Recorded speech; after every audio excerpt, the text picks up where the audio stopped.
मन को खाली करना सीखो। एक गुरु का शिष्य बहुत गहन ध्यान कर रहा था, लेकिन उसका ध्यान केंद्रित नहीं हो रहा था। उनका मन सदैव विचारों से भरा रहता था। उसने अपने दिमाग को खाली करने की बहुत कोशिश की, लेकिन उसकी सारी कोशिशें नाकाम रहीं। अंत में जब वह सब कुछ कर चुका, तब वह अपने गुरु के पास गया और बोला, गुरुदेव, मेरा मन हमेशा विचारों से भरा रहता है। मैं एक जगह ध्यान केंद्रित नहीं कर पाता। जब देखता हूं तो दूसरी चीज पर चला जाता हूं, फिर तीसरी और चौथी चीज करता हूं। मेरे दिमाग में हजारों विचार चलते रहते हैं और मुझे पता भी नहीं चलता कि ऐसा कब होता है। बहुत समय बाद मुझे एहसास होता है कि मैं क्या करने बैठा था और क्या सोच रहा था। हे गुरुदेव, मैं अपने दिमाग को विचारों से खाली करना चाहता हूं। मैं चाहता हूं कि मेरे मन में एक भी विचार न रहे। जब चाहूं तभी विचार उठना चाहिए। गुरु ने कहा कि किसी भी समस्या का समाधान तभी होता है जब हम समस्या की जड़ तक पहुंचते हैं, समस्या को ठीक से समझते हैं और जानते हैं। क्या आपने उस मन को भी जाना है जिसे आप खाली करना चाहते हैं? शिष्य ने कहा, गुरुदेव, मैंने मन को जानने की बहुत कोशिश की है, लेकिन जितना इसके बारे में जानता हूं, यह उतना ही रहस्यमय होता जाता है। गुरु ने कहा, जाओ और छोटे छोटे पत्थरों से भरा एक घड़ा ले आओ। तब शिष्य छोटे छोटे पत्थरों से भरा एक घड़ा ले आया और गुरु के पास रख दिया। गुरु ने कहा, इस घड़े को अपना मन समझो और इस घड़े में पत्थर भरे हुए हैं। अब इस घड़े में और पत्थर डालो। शिष्य घड़े में पत्थर डालने लगा। घड़ा पहले से ही भरा हुआ था। 12वां पत्थर रखते ही बाकी सभी पत्थर नीचे गिरने लगे। तब गुरु ने कहा, रुको और ध्यान से देखो। अब घड़े में कोई पत्थर तो नहीं आ रहे हैं, बल्कि वह नीचे गिर रही है, क्योंकि यह भर गया है। इसमें जो भी आ सकता था वह आ गया। अब और पत्थर नहीं आएंगे। यदि आप दूसरा पत्थर लगाना चाहते हैं तो पहले पत्थरों को बाहर निकालना होगा। शिष्य ने तुरंत कहा, गुरुदेव, मैं समझ गया कि आप क्या कहना चाहते हैं, कि हमें अपने दिमाग को विचारों से खाली कर लेना चाहिए। गुरु मुस्कुराए और गुरु ने कहा, पहले पूरी बात समझो और फिर दिमाग को खाली करो। गुरु ने कहा कि हमारा मन इस घड़े के बिल्कुल विपरीत है। तुम घड़े को पत्थरों से तो भर सकते हो, लेकिन मन को विचारों से नहीं भर पाओगे। मन हमेशा खाली रहता है। शिष्य ने कहा, गुरुदेव, मुझे कुछ समझ नहीं आ रहा है। अगर दिमाग हमेशा खाली रहता है तो हम उसे खाली करने की कोशिश क्यों करते रहते हैं? इसकी क्या जरूरत है? गुरु ने कहा, इस घड़े से एक एक करके सारे पत्थर निकालो। शिष्य ने वैसा ही किया और घड़े से एक एक पत्थर निकालता रहा और अंत में घड़ा खाली हो गया। गुरु ने कहा, देखो, तुमने एक एक पत्थर निकाला। ये घड़ा खाली हो गया है। अब आप इस घड़े में कोई भी पत्थर डाल सकते हैं, दूसरा पत्थर डाल सकते हैं, या फिर वही पत्थर दोबारा डाल सकते हैं। आप इसे आधा भर सकते हैं या फिर पूरा भर सकते हैं। शिष्य ने कहा, गुरुदेव, मैं भी ऐसा ही हूं। मैं बता रहा हूं कि मन को खाली करना है। ये तो पत्थर हैं, इन्हें आसानी से निकाला जा सकता है और घड़ा खाली किया जा सकता है, लेकिन मैं अपने मन को कैसे खाली करूं? गुरु ने कहा, इस खाली घड़े में एक पत्थर डालो और 2 पत्थर निकाल लो। शिष्य ने यह कहा, ऐसा कैसे हो सकता है कि जब इस घड़े में एक पत्थर होगा तो एक ही पत्थर निकलेगा, फिर 2 पत्थर कैसे निकल सकते हैं? गुरु ने कहा, चलो ऐसा करो, इस घड़े में 2 पत्थर डालो और 4 पत्थर निकाल लो। शिष्य ने कहा, गुरुदेव, यह कैसे संभव हो सकता है?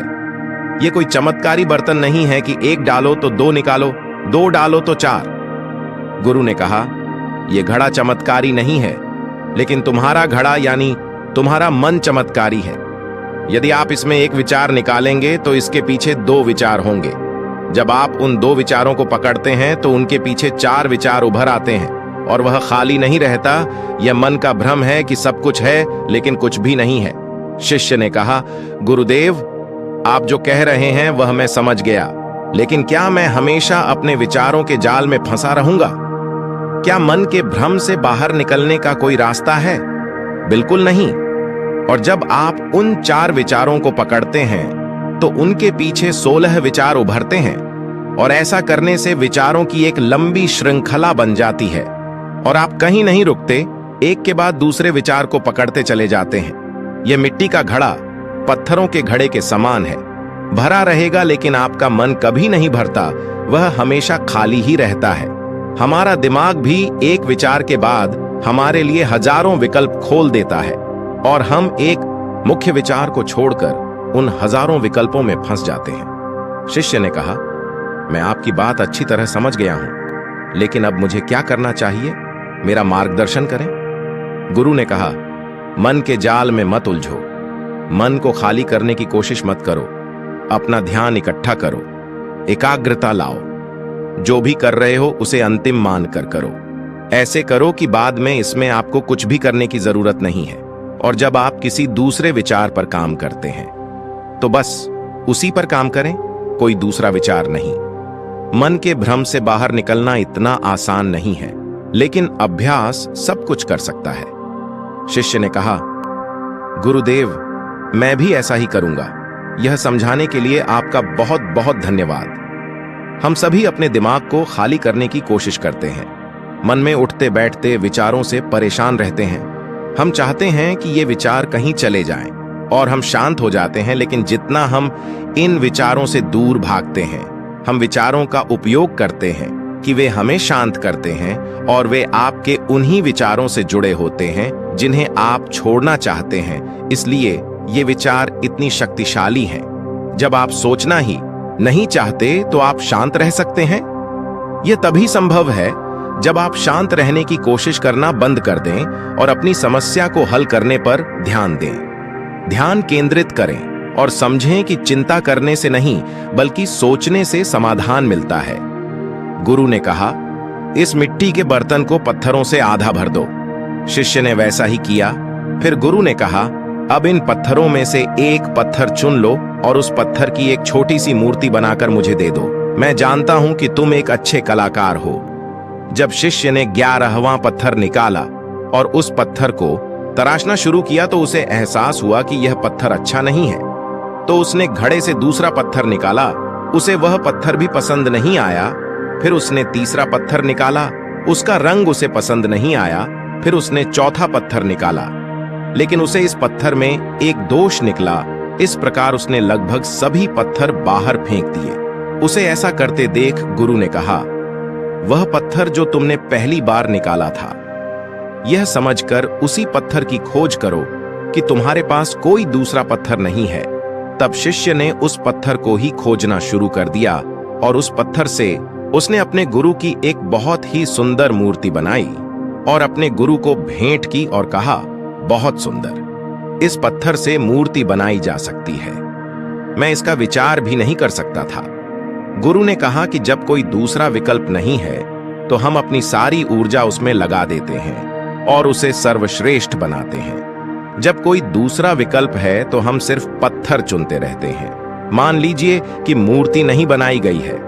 दोस्तों, आज की यह कहानी आपको कैसी लगी और इस कहानी से आपको और क्या सीखने को मिला? कृपया यह भी हमें कमेंट करके बताएं। साथ ही अगर आपको ये कहानी पसंद आई और ये आपके लिए उपयोगी लगी तो इसे अपने दोस्तों के साथ जरूर शेयर करें तथा चैनल पर नए हो तो चैनल को सब्सक्राइब तथा वीडियो को लाइक अवश्य करें।